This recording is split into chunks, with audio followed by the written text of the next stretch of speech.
name is Tato, and welcome to Princess's channel. On our episode today about Psychology Clinical Masters Week. The applications are easy to fill out. Lots of essay-like questions. Be honest when you fill out your application. Give examples of whatever attribute it is or traits about yourself that you're talking about. In your autobiography for your application, talk about your life, the formative experiences, things that happened that shaped you and made you the person that you are today, trials, challenges, all of that stuff. During the selection week, you'll have 2 interviews and a role play. During your interviews, know your application well. They ask you stuff that you've written on your application. And just don't lie, because they manage to ask questions that link up the story you told to something else, and so don't lie, they'll catch you. Role play, practice counseling, do hours, voluntary hours in terms of counseling. If you are applying for clinical, get hours done in a clinical field. You can't just rock up and you've never seen a psychiatric patient in your life. That will work against you in your application.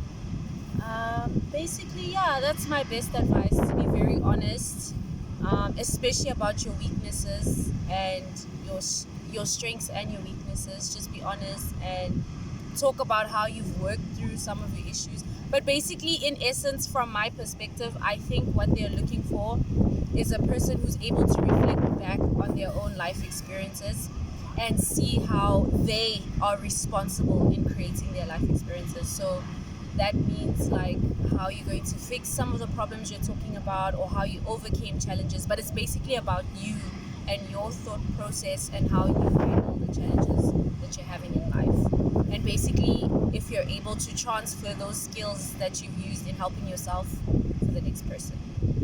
And that's it. Okay. Lovely. 10 out of 10. Yay! Oh, and she's in, guys. No, you have to tell people that you're in so that they can believe your story. Yeah. Oh, and I'm saying all of this to you because I am a clinical master's student 2020. I have gone through this whole process, so I'm speaking from experience, and I'll see you on the flip side when I'm a qualified psychologist and you knock on my door for advice and I'm like, get in. Dr. Masia is ready to see you guys.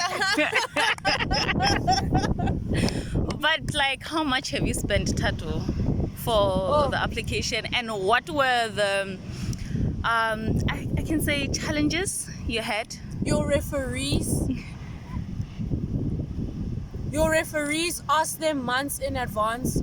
After asking them months in advance, do everything you can to help them.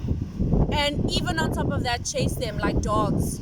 Week after week, email them, double check they've sent your stuff. Save money for applications. One university can cost you 400 Rand just for the application fee alone. Never mind that they want you to post the application there, so you have to pay for that. You have to give your referees money as well so that they can post their reference letters. And you have 3 referees per university. So that's 300 Rand just for your referees, 100 Rand for yourself to post your application, then 400 Rand for the application fee. So one university can cost you 400, 700 Rand just to apply at one university. And for psychology masters, you obviously want to apply everywhere so that you have higher chances of getting in. So save for your applications, yeah.